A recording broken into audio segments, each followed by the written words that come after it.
जो देखा कि साधु सन्थ एक विशाल धूपकाठी नहीं आसचंती महाप्रभु पाखरे ये धूप लगे धूप लगी देखिपुचे आम जे एक बड़ धूपकाठी लगी सहित तीनोटी छोट आकार ताकू आम छोट भी कहीपर सी भी बहुत बड़ आकार ये धूपकाठी गुड़िक लगाई आम बुझा आपण मैंने कौठू आसी आज्ञा। जय जगन्नाथ आम भैरवानंद सरस्वती महाभैरव कुंड ठाकुर मुंडा मयूरभंज आनंदर कथा महाप्रभु वर्ष सारा बड़ देवल थांती वर्षर थे स्नान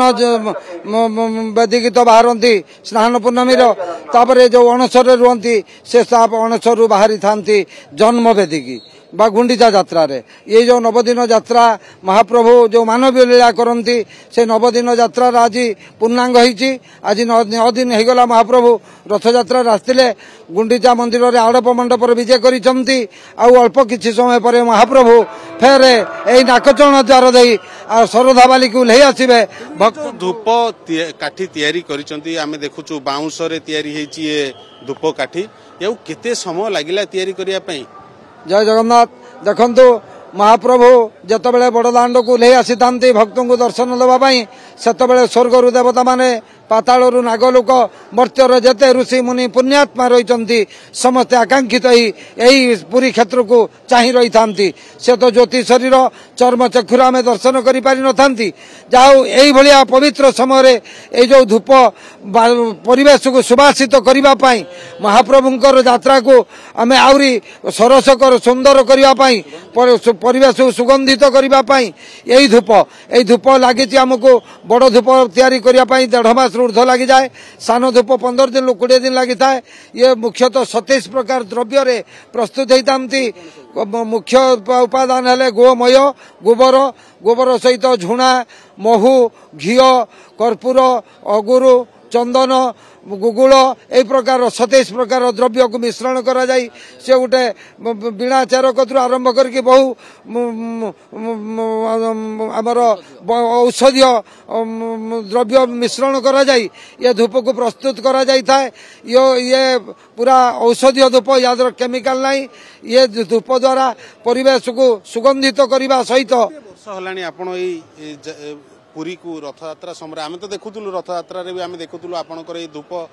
काठी को धरी आपन सेठी परिवेश को सुगंधमय कराउथिले किंतु केते वर्ष हलानी आपण माने आसुचंती रथ यात्रा हमर ए नाकचणा द्वार कण बरगछरे 1996 मसियारु आमे धूप सेवा दे आछू 1996 मसियार नवकलेवर होइतिले सेही वर्षरु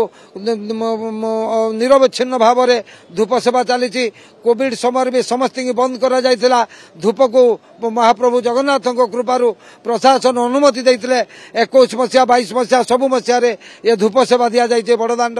से महाप्रभु उद्देश्य ये जगतर मंगल महाप्रभु को कृपा लाभ करने मानविकता जागृत होगापाई भाईचारा सृष्टि होगापाई ये धूप मानवीय लीला करने जेहेतु बड़दाण्ड को महाप्रभु ले आछंती आमे मानव दृष्टि सेवक दृष्टि सेवा करने यही धूप गीतार भी कहले ब्रह्मार्पण ब्रह्म हवि ब्रह्माग्न ब्रह्मणाहुतम ब्रह्मैव तेन गंतव्यं ब्रह्म कर्म समाधिना यही जो यज्ञ हो धूप हो फूल हो नैवेद्य हो से परम ब्रह्म को ये सब समर्पित तांकरी उद्देश्य ये सब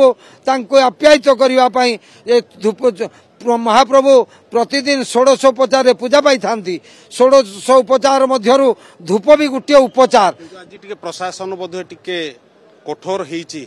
कड़न बाहर को जीवा को कहूँ आम देखुलु कि समय पूर्व जो प्रशासन सहित आलोचना प्रशासन आसिक आपको कहूला कड़न बाहर को जीवाई महाप्रभु आम देखुचु पूर्वर भी आपण मैंने आनती महाप्रभु सामने ये धूप दि जाए किंतु आज टिके प्रशासन कठोर रही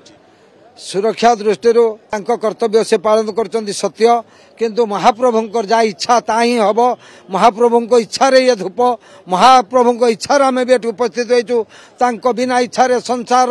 पतरटी हले नहीं बोली आम समस्ते मुहरे कहती किंतु मुहरे नुहे वास्तव में सैया सी हेले कृपामय इच्छामय अंतर्यामी से हेले परम ब्रह्म परमात्मा परमेश्वर तांको कृपा बिना संसार कौन दुब भी कौली न थाए जा हो आम भितर बाहर विषय नुहे विषय हूँ इच्छा जहाँ ता ही हम से महाप्रभु इच्छा अनंत कोटि ब्रह्मांड चली आमे भी सही अनंत कोटि ब्रह्मांड भितर अनंत कोटि ब्रह्मांड जो निर्देश चलती आमे भी निर्देश परिचालित से महाप्रभु कृपा करंतु आम समस्त की सद्बुद्धि दिंतु तांकर जो देवदुर्लभ वैदिक कार्य रथयात्रा बाहुड़ा यात्रा परिपूर्ण हो अति आनंदमय परिवेश रे भाईचारा सृष्टि समन्वयता रक्षा प्रशासन भक्त भीतर गोटे स्वतंत्र भाव जागृत हो भल पाइबा हिसाब से महाप्रभुंकर आनंदित बाहुड़ा यात्रा पूर्ण हो महाप्रभु मोर प्रार्थना। जय जगन्नाथ जय जगन्नाथ जय जगन्नाथ।